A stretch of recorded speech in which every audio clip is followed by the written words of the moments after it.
Well, hello there. I hope you've had a good week and I hope you are well. Welcome back to the channel. We've had a very sunshiny and warm week here in England, so I've spent quite a bit of time in the garden. When Violet was small, I used to get her to stand underneath a blossom tree at this time of year and give the tree a good shake so all the petals would fall on her head like confetti. She used to love that. Actually, I still love to do that myself. But it's sad because the blossom isn't there for very long. So I've made sure to get out and just enjoy it at different times of the day before it's all gone for another year.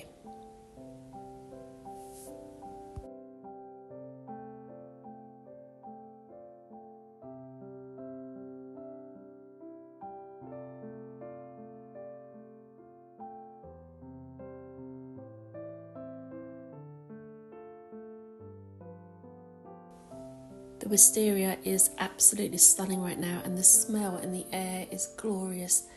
If you've ever wanted to have a wisteria in your garden, go for it because it is a gorgeous plant. You do have to stay on top of the pruning, but it's worth it.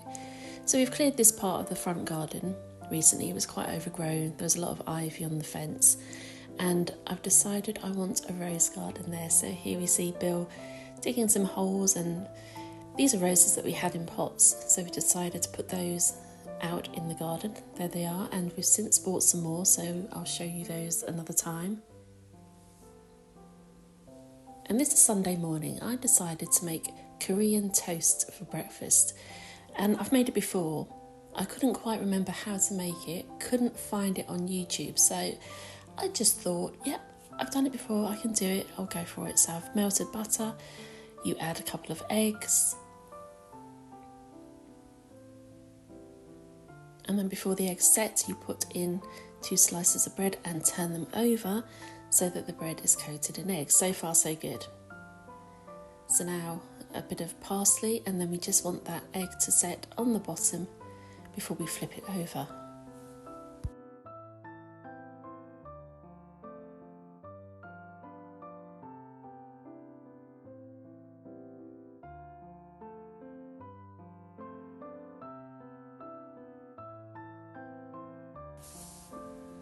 So apologies for my very well-worn spatula that I'm using there, and I continue to poke and wonder if it's time to flip the egg over.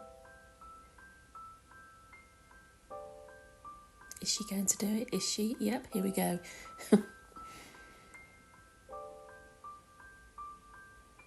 Oh, look at that. And here it goes kind of wrong. At this point, you're meant to fold back those pieces overlapping the bread. So you fold them back on themselves and then put in your cheese. But I forgot. I just couldn't remember how you did it. So I put in the cheese, folded that over, and then realised that I've got these straggly pieces either side.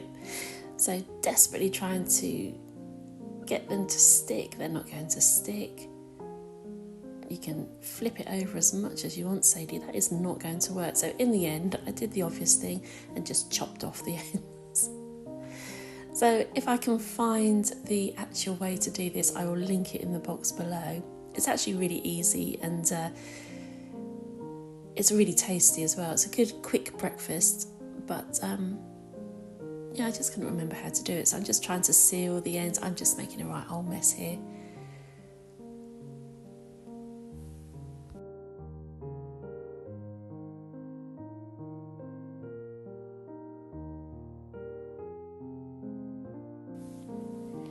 Eventually I just thought, you know, it's done, it's going to be hot and well cooked, and let's just serve it up.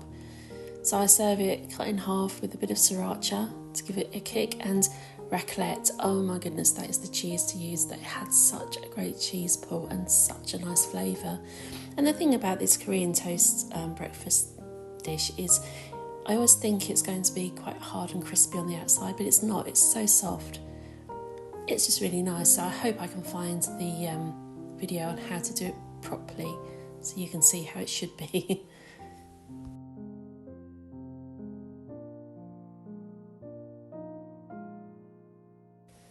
off to see my mum on Monday, so I picked her some tulips from the garden, wrapped them in cellophane again so that I do it in such a way I can put water in the centre there, and then I wrap it in paper. I do like walking at this time of year, as long as it's not too hot. It's nice to see everything spring into life, just me and my shadow and my thoughts.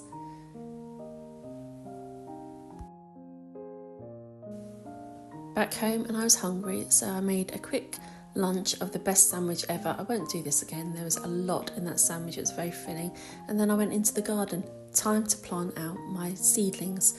So I've just placed them in place here, pumpkins either side, then there in the centre sweet corn. I've got gaps either side for lettuce and something else, not sure what exactly yet. And I know some of you are quite interested in the seedlings, so Andrea and Hell's vlog, these parts are really for you. Although I haven't got tomatoes out yet, Andrea, I'm waiting for my tomato plugs to turn up, and then I can put those straight out. So I've videoed this just to show you my absolute haphazard way of planting things out. I don't know what I'm doing really. I keep saying this, that everything wants to live. So if you want to try growing things from seed, I mean, look at this root system. You saw me plant these. These were just little seeds weeks ago, and now they're proper plants. Things just want to grow, so give it a try, and don't worry too much if it's right or wrong. There is no right or wrong way, really. You just plant things and they'll grow, or they won't. Now, everything that I've planted here, I hope will grow, but you never know. We might have a sudden hard frost and it might kill everything. It's just the risk you take, isn't it? But it's a risk worth taking, I think, because it's fun and it's nice to see things grow when they do grow.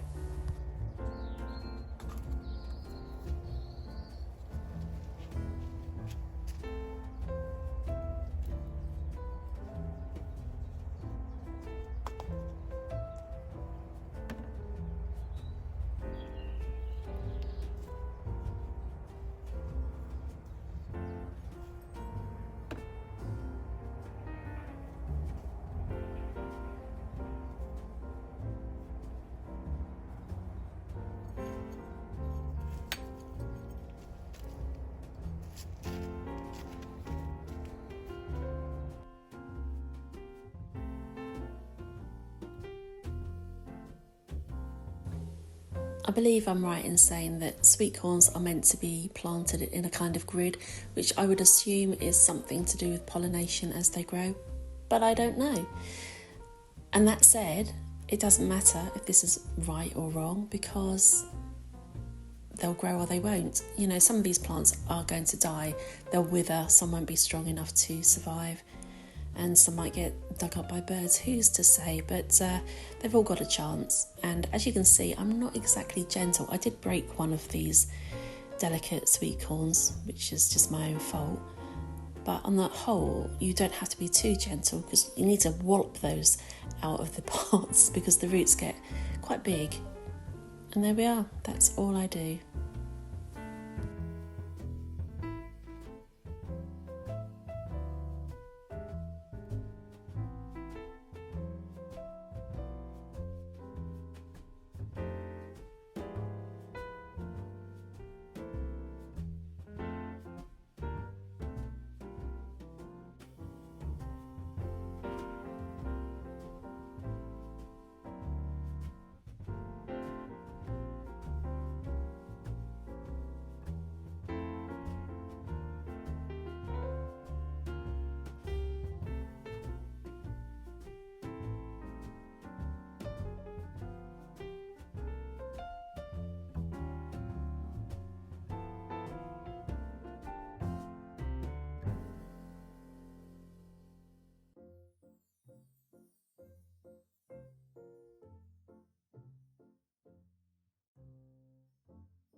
One thing I should mention with pumpkins is when they do start to really take off, they grow a lot. You get long tendrils from pumpkins, so they do take up a lot of space, which is why I'm trying to get them to grow around the obelisks, because hopefully they won't take up too much space or just be too unwieldy.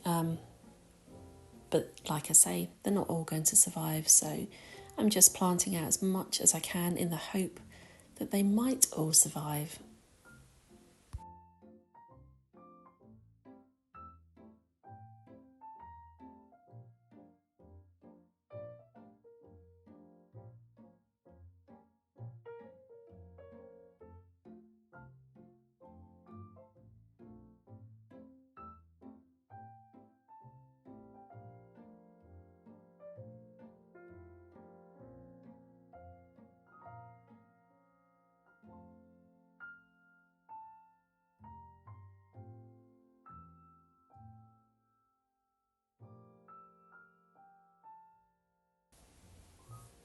So now I'm poking sticks in the ground. What am I doing this for?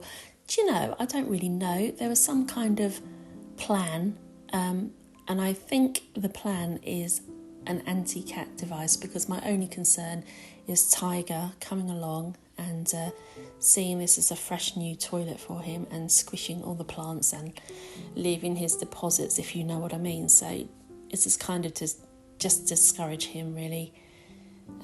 I don't know if it's going to work, but I hope so. And then they need to be watered. Now, I'm going to say water them gently, because these are delicate seedlings. So here we are, a delicate spray. And they need a good drench. And then, oh, what's going on? I've decided they've had enough delicate business, and now I'm just going to wallop down that water. Really get that soil wet. But they didn't seem to flatten or disagree with me, so all's well there.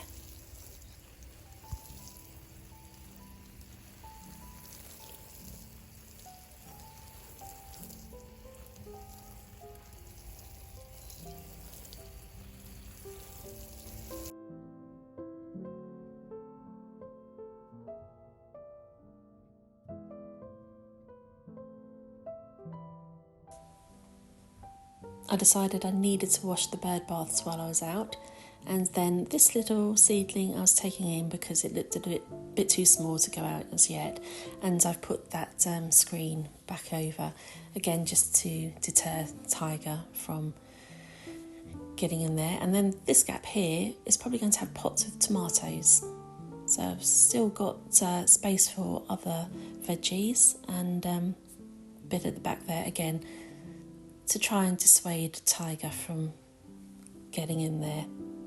He's always welcome in our garden, but I'd rather he didn't use this particular part as his toilet. And there we are, the bird baths are all clean. I'm really going to try and keep those nice and clean this year. They get so grimy over the summer.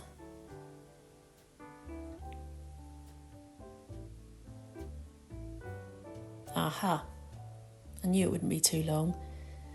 Tiger and his flea. I don't know that he's got a flea, it's just I always say that when I see him scratchy. And so far so good. As I'm recording this, he hasn't used that as his toilet. So fingers crossed, it's going to work.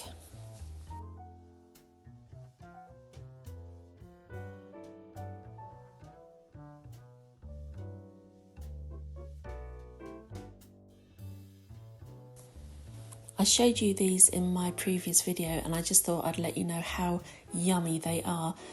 I was quite surprised with how they looked. They look kind of like big minstrels, galaxy minstrels, but they're so good. I can't even start to tell you. I'm going to make sure I've always got these in the house. They're really, really good.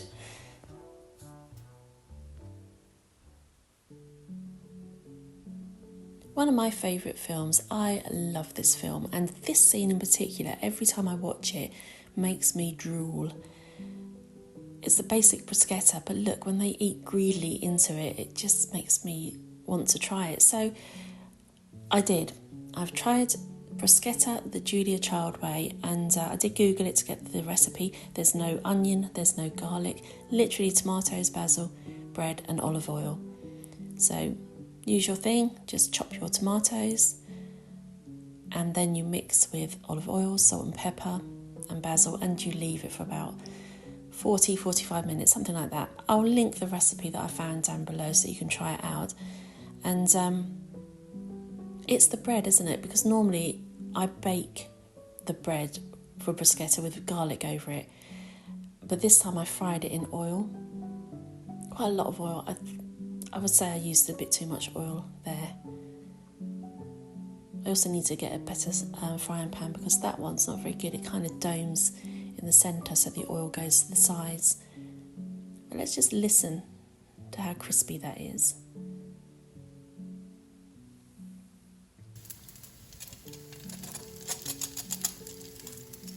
Yes, that's what I wanted. So once that's done, take it out and top with your tomatoes.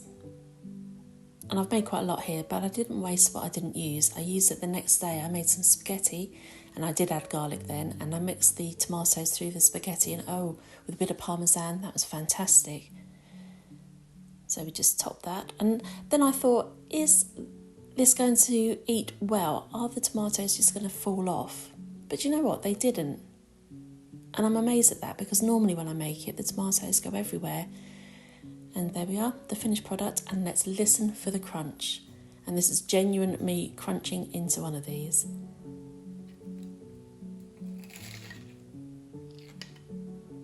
I've saved you the rest of it. I was just crunching and going, that's so good. It really is, try it. So I spent some time just out in the garden, reading, having a cup of tea, enjoying the sunshine, because it probably won't last.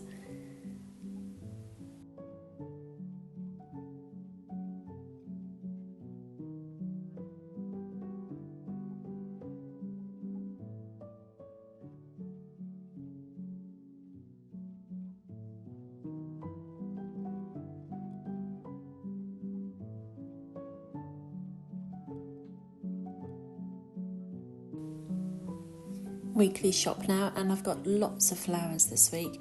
Not a lot of yellow stickers, although these yellow tulips were reduced, so obviously I had to get those.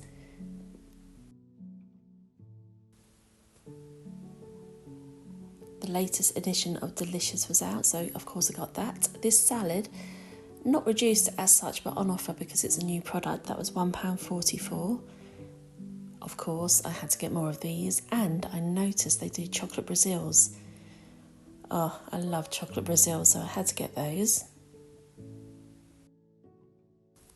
My only yellow stickers, really, the petit pois and the mozzarella sticks. Violet is now back from uni for the summer, and she'll like those, so that's a good thing to have got. Picnic bar, yum, reduced, so yes, I had to get that. And I found this again, £2, and I haven't used the other one. There were so many really good ideas and suggestions. Still don't know what to do with it, but I thought get another one, and at some point I can use them both. They had no reduced salads, so I just got a full price Caesar salad because I have to have my salad. Boursin, just like to have that in the fridge. Haven't had it for a while.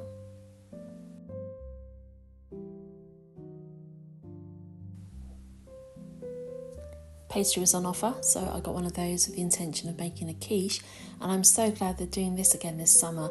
They did it last summer and it was so good. So if you see that, get it, try it, you'll love it. It's so nice, a good potato salad. Spotted these pretzels and fancied them, so got them. I've already tried them, delicious. And these are a new product, on offer again.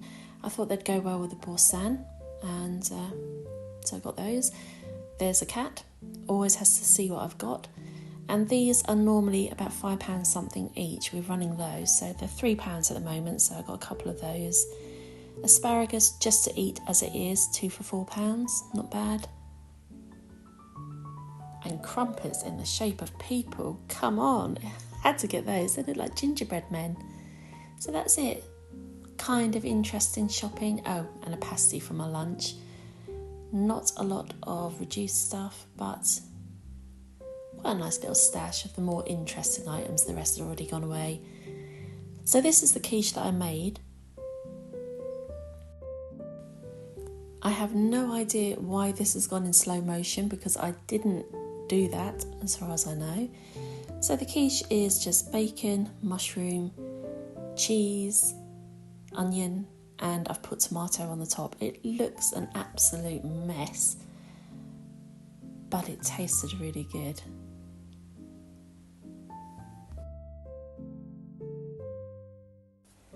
And my lettuce plugs arrived on Thursday, so straight outside with them. This is butterhead lettuce, which is my favourite. It's really nice, and yeah, they look good plants. They're really nice plants. There they are. The small worm-like things you see on the top there are just bits from the neighbour's tree. They do no harm, they're fine. And that's it. So I'm really pleased that this week I've managed to get the veggie patch up and running. So that's all for now. Thanks very much for watching. I'll see you again soon.